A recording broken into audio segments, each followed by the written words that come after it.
Sinisira ba ni Lacson ang mga kapwa senador na babayaran sa impeachment? Matuloy lang ang hearing?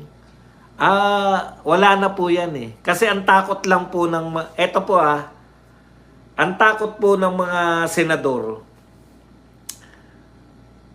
yung pagiging anti-Duterte mo, wala kang boto sa Mindanao at maraming parte ng Visayas. 'Di ba? Yan po. Yung sinasabi nila na magagalit ang taong bayan. Eto na nga yung taong bayan eh.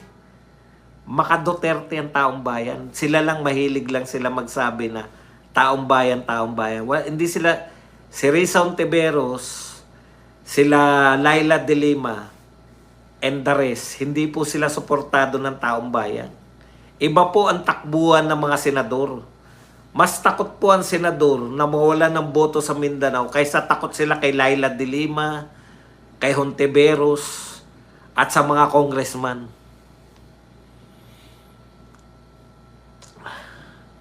Hi, Boss Buds. Yan. Idol Buds, load ka talaga, salute. Bakit wala akong nababasa dito sa ano? Sir, ang daming hinuhold up ang convenience store. Grabe krimen. Di ba may 5 minutes response sila? Baka naman hindi tumatawag yung mga convenience store. Kuya Badong, ano na namang iningay ni Gerber Luistro? Hintayin daw yung ating ano eh. Ang sabi kasi ni Gerber Luistro, political persecution pag walang ebidensya. Tsak na tsak sila na may ebidensya sila eh. Binalatuba na nga kayo, kailan nyo pa ilalabas yan?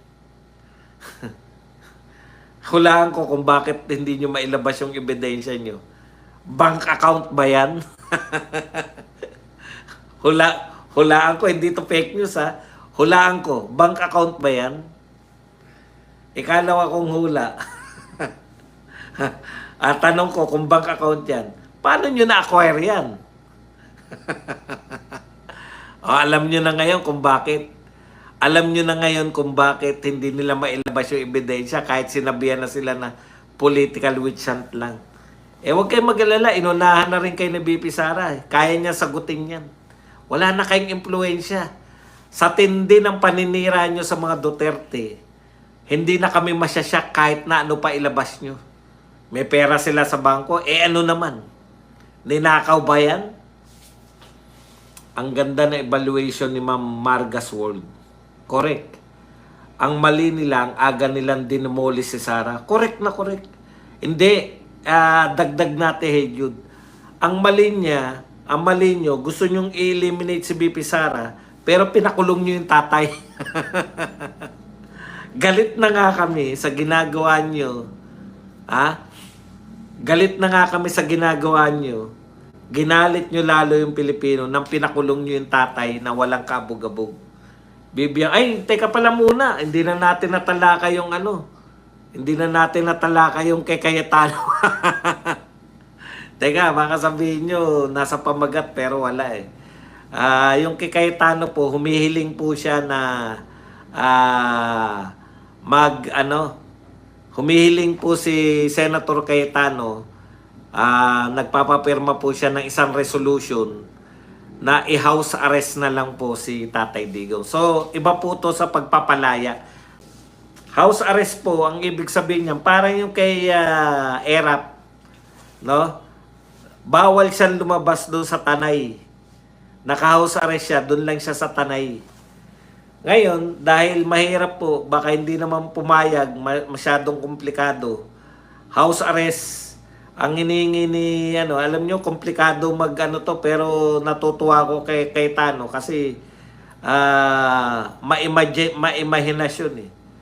Iba po sa interim release, kasi interim release, yun po yung meron yung ICC, no? Parang pareho din. Kaya lang ito, resolution, hihingin ng Senado na nakakulong pa rin, house arrest lang. Malaya, hindi na siya sa kulungan ng ICC. Kung hindi, dito po siya makukulong sa, kung sakasakali, within Philippine territory sa Philippine Embassy doon sa Netherlands. Ewan ko kung ano mas maganda, kung basta at least mayroon na pong pagsisikap yung mga senador, at least yung mga senador, na mapalaya si Tatay Digong sa kulungan. Kasi parang hindi ka na nakakulong nun eh. Contain ka lang. No? Pwedeng hanggang dyan ka lang, bawal ka lumabas sa Philippine Embassy. At least, malaya ka na, mga dalaw mo, may doktor ka na, pwede mo na makasama yung pamilya mo. Ganun po yung house arrest. Yun yung pagkakaiba yun ng house arrest. Contain ka lang doon sa lugar mo. Yan ang inisip ko kay Tito Soto. Ayaw niya sa sweldo, yung pala 10 billion ang gusto. Nagkamali sila kay BP Sara, Boss Badong. Akala nila masisiraan nila eh. Ang mga Duterte palaban eh. Ang mga Duterte, ang pagkakaiba po kasi, mahirap pong sirain yung mga tao na nagmarka po yung mga ginawa ni Tatay Digong. Ang sama-sama po yan eh. Paano mo masisira yung tao na kinukumpara nila? Sinisiraan yung war on drugs. Mas gusto ng mga tao yun. Sinisiraan nyo yung war on drugs, gusto nga ng tao na tahimik yung kapaligiran. Di ba? Tahimik yung kapaligiran nila. Tapos ikukumpara nyo ngayon na naglipana na naman ng mga adiksyonist. Mas gusto namin yung tahimik yung kapaligiran. Kaya bakit nyo ikukundina? Bakit nyo sisiraan yung isang pangulo na naglingkod, sinuportahan ng mamamayan yung kanyang mga proyekto? At hanggang ngayon, di ba? Nararamdaman natin. Maraming salamat sa iyong pagpapakulay. Malaking po, tulong po ito. Diyos na lang po ang bahalang magbalik ng blessing sa iyo. Pagpalain po kayo, ma'am, sir. Gloria meron. Di pwedeng magtestigo o mag-present ng evidence sa confidential fund ng prosecutors. Ang COA lang ang pwede tawagin, mag-represent docus sa impeachment court. Meron na lim. Salamat, Ma'am Marilyn Pepito. Ipardon ng King of Netherlands si Duterte ASAP. Boss Badong, unahin mo naman kami na walang pangkape dahil mahirap lang kami.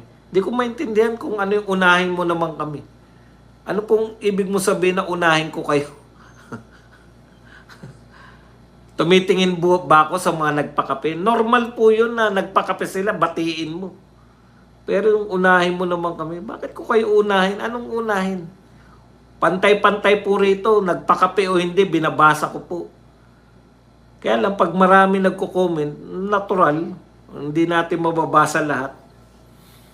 Boss Buds, kapwa vlogger nyo lang si Auntie Claire.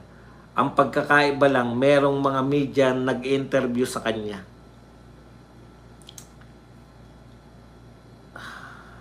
Hindi po, spokes po siya.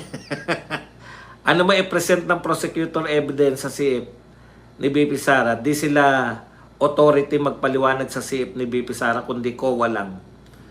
Ayun na nga. Kaya nga wala po silang ano eh.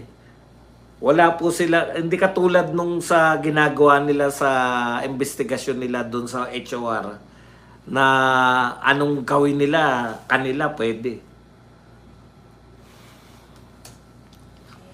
Marcos at Romualdez, akala nyo maluloko pa ng gobyerno nyo ang mga Pilipino?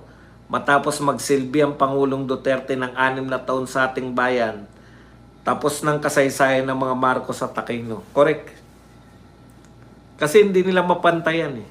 At least kung nasa Philippine Embassy si Perardi, may mga makakausap siyang Pilipino, hindi tulad ng pag-stay niya sa ICC facility na kamag-anak at mga abogado niya lang ang pwedeng kausapin niya. Tsaka pwede pong magluto, pwede pong, parang hindi ka nakakulong. Media ka na rin, Boss Buds. Oh, media na rin ako. Mainstream media na kami. Yung reason ni APC, Boss, may magagawa po ba yun? Sana po meron for Tatay Digong. Sana ma-approve ng mga attorney ni Tatay Digong na magpalabas or mag-post ng pics ni Tatay Digong. May magagawa po ba yun? Sentimento po yun ng mga senador eh. Makikita po ng mga taga-Netherlands, mababaliktad. Kasi ang nakakarating po sa kanila, masamang tao to si Tatay Digong, no? Ganun po eh. Pag may mga ganyan po, na pati yung mga legal na, baka iniisip pa nila, mga Duterte supporter lang naman yung nakikita natin. Pero karamihan, hindi po. Yan po, pagpapakita po yan na yung resolution na yan, na may suporta talaga siya. Natutuwa po ako sa iyo pag nang aasar ka, Ernesto Miranda. Nakalimutan ko nga gusto magte-TikTok sana ako ngayon. Nakalimutan ko naman buksan. Kaya pasensya na, mamayang gabi na lang. Boss Bans, maiba lang. Sila De Lima at Luis to bagay sa ethics committee.